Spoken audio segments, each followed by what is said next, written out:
12장 1절에서 14절의 말씀입니다. 이스라엘에 관한 여호와의 경고의 말씀이라. 여호와 곧 하늘을 펴시며 땅에 터를 세우시며 사람 안에 심령을 지으신 이가 이르시되, 보라, 내가 예루살렘으로 그 사면 모든 민족에게 취하게 하는 잔이 되게 할 것이라. 예루살렘이 에워싸일 때에 유다에까지 이르리라. 그날에는 내가 예루살렘을 모든 민족에게 무거운 돌이 되게 하리니 그것을 들은 모든 자는 크게 상할 것이라. 천하 만국이 그것을 치려고 모이리라. 여호와가 말하노라. 그날에 내가 모든 말을 쳐서 놀라게 하며 그 탄자를 쳐서 미치게 하되, 유다 족속은 내가 돌보고 모든 민족의 말을 쳐서 눈이 멀게 하리니, 유다의 우두머리들이 마음속에 이르기를 예루살렘 주민이 그들의 하나님 만군의 여호와로 말미암아 힘을 얻었다 할지라. 그날에 내가 유다 지도자들을 나무 가운데 화로 같게 하며 곡식단 사이에 횃불 같게 하리니 그들이 그 좌우에 에워싼 모든 민족들을 불살할 것이요 예루살렘 사람들은 다시 그 본 곳 예루살렘에 살게 되리라. 여호와가 먼저 유다 장막을 구원하리니 이는 다윗의 집의 영광과 예루살렘 주민의 영광이 유다보다 더하지 못하게 하려 함이니라. 그날에 여호와가 예루살렘 주민을 보호하리니 그 중에 약한 자가 그날에는 다윗 같겠고, 다윗의 족속은 하나님 같고 무리 앞에 있는 여호와의 사자 같을 것이라. 예루살렘을 치러 오는 이방 나라들을 그날에 내가 멸하기를 힘쓰리라. 내가 다윗의 집과 예루살렘 주민에게 은총과 간구하는 심령을 부어주리니 그들이 그 찌른 바 그를 바라보고 그를 위하여 애통하기를 독자를 위하여 애통하듯 하며 그를 위하여 통곡하기를 장자를 위하여 통곡하듯 하리로다. 그날에 예루살렘에 큰 애통이 있으리니 무기또 골짜기 하다드림 문에 있던 애통과 같을 것이라. 온 땅 각 족속이 따로 애통하되 다윗의 족속이 따로하고 그들의 아내들이 따로하며 나단의 족속이 따로하고 그들의 아내들이 따로하며 레이의 족속이 따로하고 그들의 아내들이 따로하며 시므이의 족속이 따로하고 그들의 아내들이 따로하며 모든 남은 족속도 각기 따로하고 그들의 아내들이 따로하리라. 아멘. 아멘. 네. 오늘 보니까 여러분 하나님의 말씀이라 뭐 이런 말씀 있잖아요. 하나님의 말씀하셨다, 뭐 하나님의 말씀이다, 뭐 오늘은 경고의 말씀이라, 이러한 표현들은 하나님이 개입하신다는 증거이죠.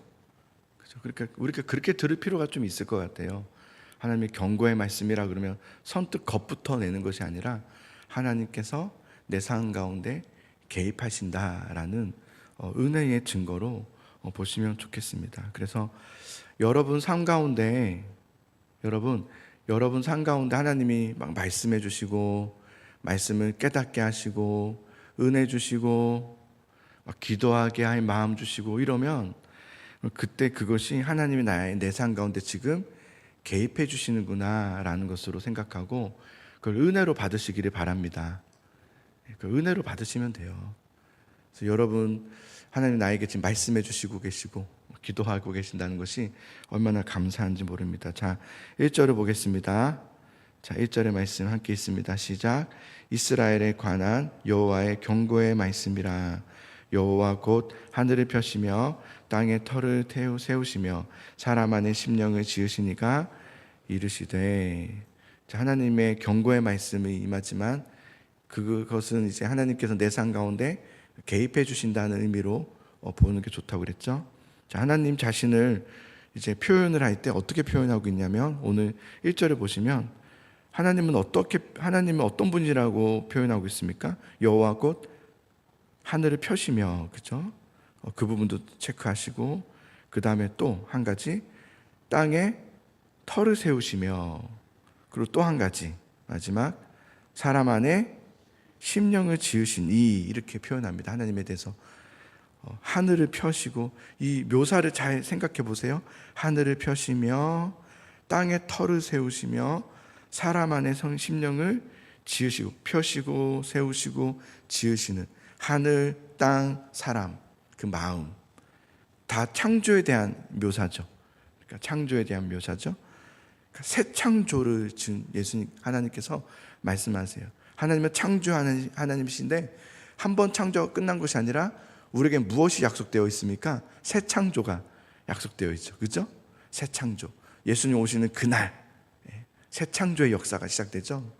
우리는 그날을 기다린 자들이에요. 그러니까 첫 창조를 경험했던 우리들이 이제는 새 창조하실 하나님, 그분의 오심을 기다리고 또 그 오심의 때까지 우리가 믿음으로 살아내는 것이 중요하죠. 그죠? 그죠? 그 중요하죠.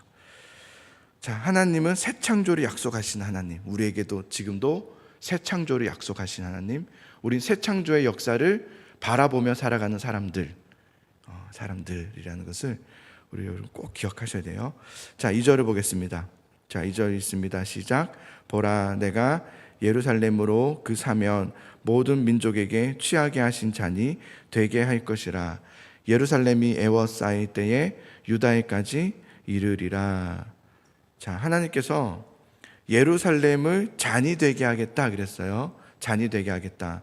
그리고 그 예루살렘, 잔이 된 예루살렘으로 인하여서 모든 민족은 취하게 될 것이다. 그러니까 술에 취하듯이 취하게 될 것이다 라고 해요. 이게 무슨 의미냐면, 자, 모든 열방이 예루살렘에 의해서 취하게 될 것이다. 취하게 되면 여러분 어떻게 됩니까? 취하게 되면 판단력이 흐려져요. 제가 예전에 들었던 얘기인데 저는 몰라요. 안 마셔봐서. 그런데 술 취한 분들이 그런 얘기를 한 적이 있어요. 길을 걷는데 밑에 아스팔트가 자기를 향해서 일어나서 탁 치더래요. 자기가 넘어진 거죠. 그렇죠? 그 전봇대가 피하지 않고 자기를 향해서 팍 치더래요. 그러니까 쉽게 보니까 넘어졌고 전봇대 부딪히고 이랬던 거죠. 술에 취하면 그렇게 되는 거죠. 이게 이성적인 판단력이 없어요. 무슨 말이냐면 이 열방이 예루살렘에 의하여서 예루살렘은 잔이 되게 할 것이고 그 잔이 된 예루살렘을 통해서 취하게 된다는 게 뭐냐면 예루살렘을 통해서 예루살렘이 별볼 일 없는 것처럼 보이게 된다는 거예요. 그래서 열방이 그래서 착각하는 게 뭐냐면 쉽게 공격해도 되겠다. 예루살렘 그러니까 판단력을 잃어서 예루살렘을 막 공격하게 될 거라는 거예요. 예루살렘이 작은 나라라고 해서 얕본다는 거죠. 얕보면 안 되는 나라고 하나님의 나라인데도 불구하고 저거 내가 한번 건드려 봐. 이런 것을 이 모든 열방들이 취해서 정신을 차리지 못해서 예루살렘을 치게 될 것이다. 이렇게 말씀해요. 그래서 이 열방의 이 예루살렘에 향한 공격은 정말 미련한 일인데, 그죠? 하나님의 통치하시는 나라잖아요. 그래도 그들을 친다는 것은 정말 미련한 일인데 2절의 하반절을 보시면 예루살렘이 애워싸일 때 예루살렘만 애워싼 것이 아니라 유다에까지 이르니라. 그러니까 취한 거예요. 완전 정신 이렇게 판단력도 있고 흐트러지고 유다까지 이르게 되는, 이렇게 에워싸게 되는 열방들의 분별력 잃은 모습들, 그래서 그들을 공격하는 열방들에 대한 말을 해요. 자, 그런데 그날에 하나님께서 이제 어떻게 하시다를 보십시오. 자, 3절을 보십시오. 3절에 있습니다. 시작.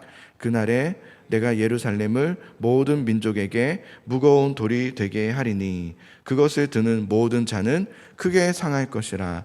천하 만국이 그것을 치려고 모이리라. 자, 하나님께서 예루살렘을 무엇이 되게 한다고요? 모든 민족에게 무거운 돌이 되게 하리니. 여기도 표시하시고요. 무거운 돌이 되게 하리니 그것을 드는 모든 자, 이 모든 민족들, 열방들, 공격하던 그들을 말하죠. 공격하는 모든 자들은 크게 상할 것이라. 이 돌이 무거운 줄 몰랐던 거예요. 들었다가 넘어지면서 다치고 크게 상하게 되고, 그래서 천하 만국이 그것을 치려고 모이라. 더 그쯤하면 그만둬야 되는데 더 천하 만국이 그것을 치려고, 그 돌은 무거워서 칠 수 없는, 하나님께서 무거운 돌이 되게 하셨는데도 불구하고 공격하는, 함부로 공격하는, 그러나 하나님은 그 공격이 성취되지 못하게 하시는 하나님에 대한 이야기를 하시는 거죠. 자, 그 다음에 4절을 봅시다. 4절에 있습니다. 시작. 여호와가 말하노라. 그날에 내가 모든 말을 쳐서 놀라게 하며 그 탄 자를 쳐서 미치게 하되 유다 족속은 내가 돌보고 모든 민족의 말을 쳐서 눈이 멀게 하리니. 자, 모든 열방이 예루살렘을 에워싸 유다를 에워싸 공격할 때에 하나님이 지금 개입하셨어요. 그죠? 하나님이 개입하셨습니다.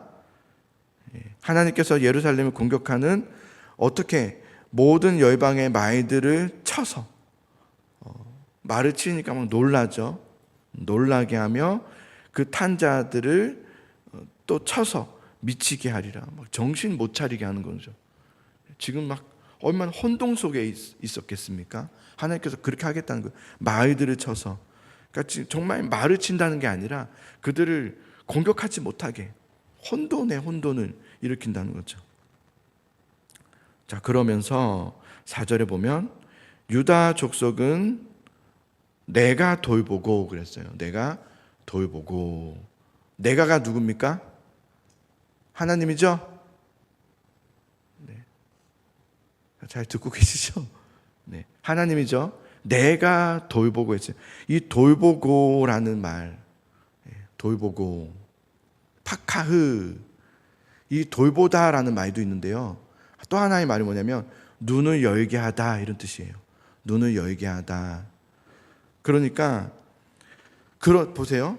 마지막 4절 마지막 부분 보세요. 유다 족속은 내가 돌보고 내가 눈을 열게 해서 하나님의 하신 일들을 보게 하고 또 하나님을 보게 하고 그러나 모든 민족의 말을 쳐서 그들의 눈은 멀게 한다. 이렇게 되어 있죠. 그죠? 하나님의 사람의 눈은 열게 하시고 하나님의 대적자들의 눈은 멀게 하시는 이런 거 경험해 보셨습니까? 전 경험을 많이 해봤어요. 여러분 경험해 보셨죠? 믿음의 사람들의 눈을 열게 하시고 그렇지 않은 자들의 눈을 멀게 하시는 것을 우리 많이 봐요. 아, 못 보는구나. 그죠? 못 보는 거죠. 지금 하시는 하나님의 일들을 못 보는 사람들이 있어요. 인간적으로만 보고 그래서 눈이 멀어서 막 요동치고 혼란하고 막 어찌할 바 몰라 하지만 믿음의 사람은 바카흐 하나님의 돌보심을 보는 거죠. 하나님이 이 상황 가운데 지금 우리 가운데 개입하셨구나 라는 것을 보는 자들이 믿음의 사람들입니다. 아멘.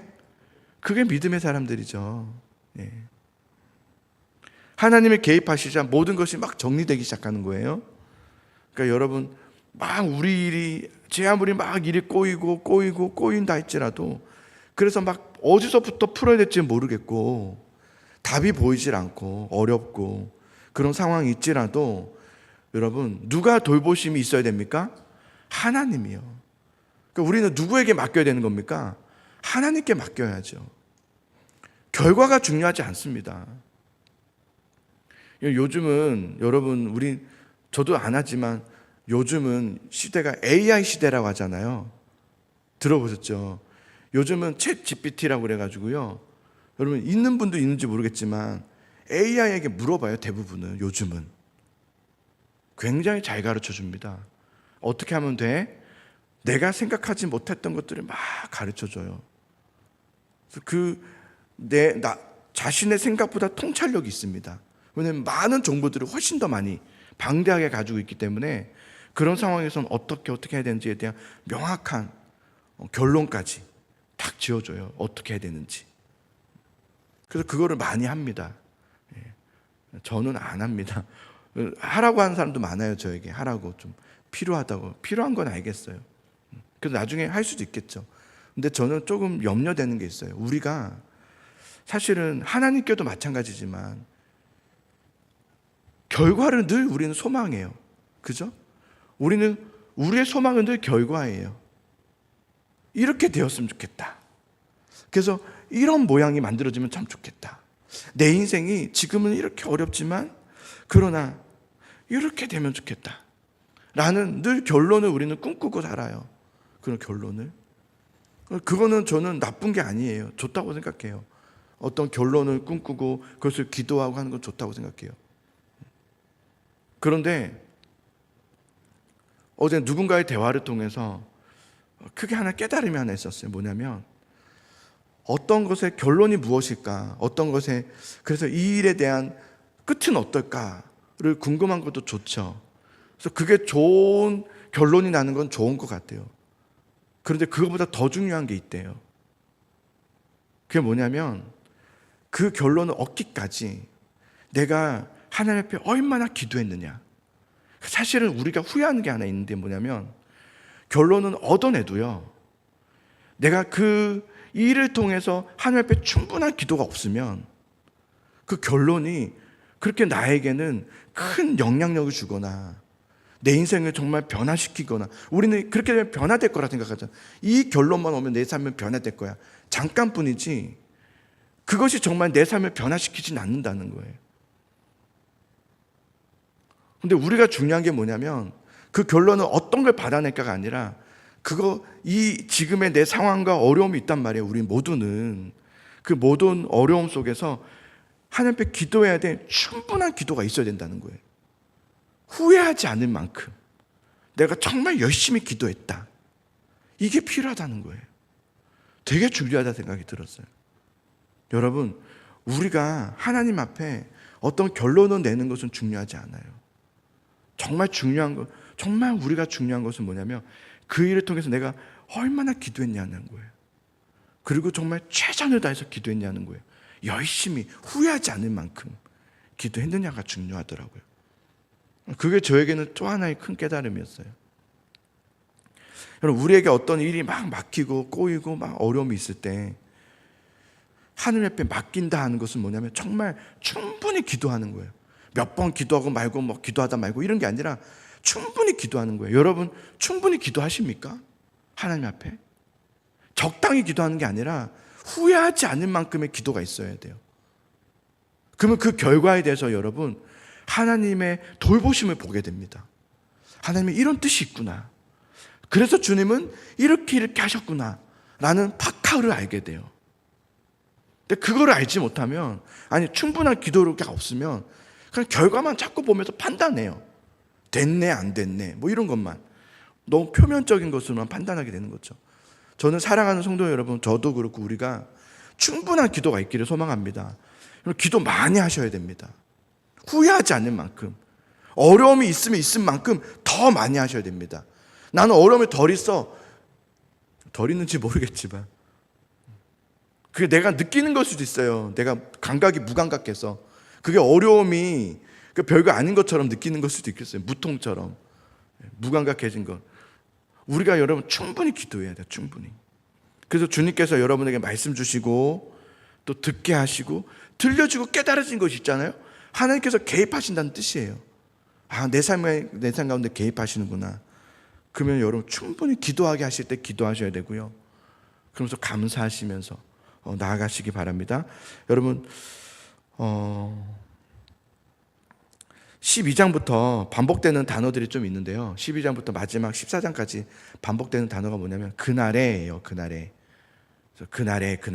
계속 그날에 뭐 한다는 거예요? 하나님께서 하신다, 이 말을 계속해요. 그날에 내가 새 창조의 역사를 계속 말씀하세요.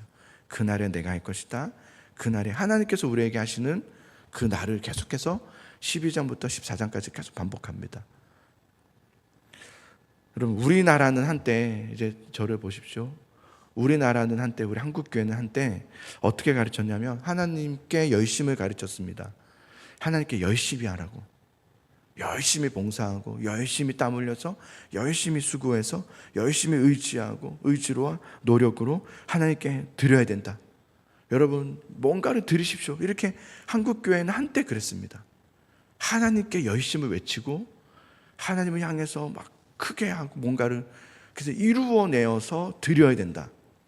그래서 막 큰 교회를 이루기 위해서 막 노력하고 큰 교회를 위해서 전도하고 사람들을 초청하고 큰 교회를 이루기 위해서, 그래서 큰 교회를 이루면 부흥이라고 말하고 그 또 기도원도 세우고 또 뭐 땅도 사고 이러면서 막 해놨단 말. 그래서 그것을 하나님께 드린다면서 예배를 드리고 헌닭을 드리고 했단 말입니다. 우리 한국교회가 한때는 그랬습니다. 하나님께 열심히 드려야 된다. 그런데 어느 날부터가 다시 한국교회가 말씀으로 돌아오기 시작하면서 본질로, 왜냐하면 해봤더니 우리가 얼마나 황폐하게 무너진 걸 경험했잖아요. 그러니까 이게 정신이 번쩍 들면서 깨어있는 몇 사람들이 말씀으로 돌아가자, 말씀으로 돌아가자. 도대체 말씀은 뭐라고 했었을까? 목사님들은 그렇게 말했지만 말씀은 뭐라고 했을까를 찾아보면서 돌아가기 시작하니까 발견한 것이 뭐였습니까? 하나님께 열심이 아니라 하나님, 우리를 향한 하나님의 열심을 보게 되죠. 그러니까 여러분, 우리가 하나님께 뭔가를 해드려야 되는 것이 아니라, 성경의 이야기는 사실은 너네들이 이렇게 해라 이게 아니라, 하나님께서 내가 너희에게 어떻게 했는지, 내가 너희에게 사랑이 무엇이었는지, 너를 향한 나의 열심이 무엇인지를 보라. 이게 성경의 이야기라는 것을 최근에야 막 알게 되었죠. 성경은 그런 내용이었구나. 우리가 뭔가를 자꾸 드려야 되고 해드려야 되는 것이 아니라 하나님께서 우리에게 하시는 일들을 보게 되는 것. 그게 성경의 이야기였구나 라는 것을 알게 되었단 말입니다. 그럼 성경은 여러분 다 하나님에 대한 이야기지 우리가 뭘 드려야 되는 이야기가 아니에요. 하나님께서 우리에게 뭘 드려주셨는지, 뭘 해주셨는지, 그리고 무엇을 또한 약속하셨는지, 그것을 말씀하고 있어요. 그것을 보는 눈이 열리는 것, 하나님이 나를 향해서 어떤 열심을 가지셨는지 그것을 아는 데서부터 믿음은 다르게 시작됩니다. 전혀 다르게 시작돼요. 거기서부터 내가 교회를 봉사하고 내가 헌신을 하고 내가 땀 흘리는 것에서 기쁨이 샘솟기 시작해요. 거기에서 감사가 일어나기 시작하고, 예전에는 여러분 성경학교나 수련회를 하잖아요. 그러면은 하고 나면 여러분 경험 있으시죠? 끝나고 나면 공허함이 있었어요. 끝나고 나면 공허하고 그냥 뭔가 힘이 빠지고 처져버리고, 그때 막 이렇게 했다가 끝나면 그냥 다 처져버리는 그런 시대를 저도 같이 왔었어요. 80년대 90년대 늘 그게 고민이었어요. 이게 뭘까. 그런데 그건 잘못된 거잖아요. 수련회를 하고 또 성경을 하고 끝나고 나면 뭐가 있어야 돼요? 기쁨이 남아 있어야 되고 감사가 남아 있어야 되는 거죠. 그런 흐름이 있어야 되죠. 그거예요, 그거. 그러니까 우리가 하나님이 우리를 향해서 어떻게 하셨는지를 보는 것이 너무나 중요해요. 거기서부터 여러분 눈이 열려지고 여러분의 신앙의 방향이 달라지는 거예요. 그 내용이 달라져요. 여러분, 하나님이 지금도 여러분 삶 가운데 주님의 약속으로 개입하고 계시고 또 나와 함께하고 계시고 내 삶 가운데 역사하고 계시면 믿으시기 바랍니다. 그리고 그 하나님을 향한 그 믿음의 눈이 열리시기를 소망합니다. 믿음의 눈이 열리셔야 돼요. 그래서 함께 예배할 때 저와 소통이 돼야 돼요. 그 흐름에 같이 가야 돼요. 제가 막 여러분을 끌고 가는 예배가 아니라 여러분이 저와 함께 그냥 같이 보면서 가는 거예요. 그 예배가 얼마나 좋은지 아세요? 같이 그냥 탁탁탁 맞는 거예요. 제가 막 끌지 않아도 여러분들이 알아서 같이 가는 거예요. 저와 함께 그곳을 바라보면서 무슨 말인지를 알아가면서 맞아요 하면서 같이 가는 그런 예배가 되는, 우리의 눈이 열려져야 돼요. 박하흐가 돼야 돼요. 하나님의 나를 향한 열심, 개입하심, 님 내 삶 가운데 역사하고 계심을 같이 보면서 그 주님을 붙잡고 신뢰하며 나아갈 수 있는 우리 모두가 될 수 있기를 간절히 소망합니다.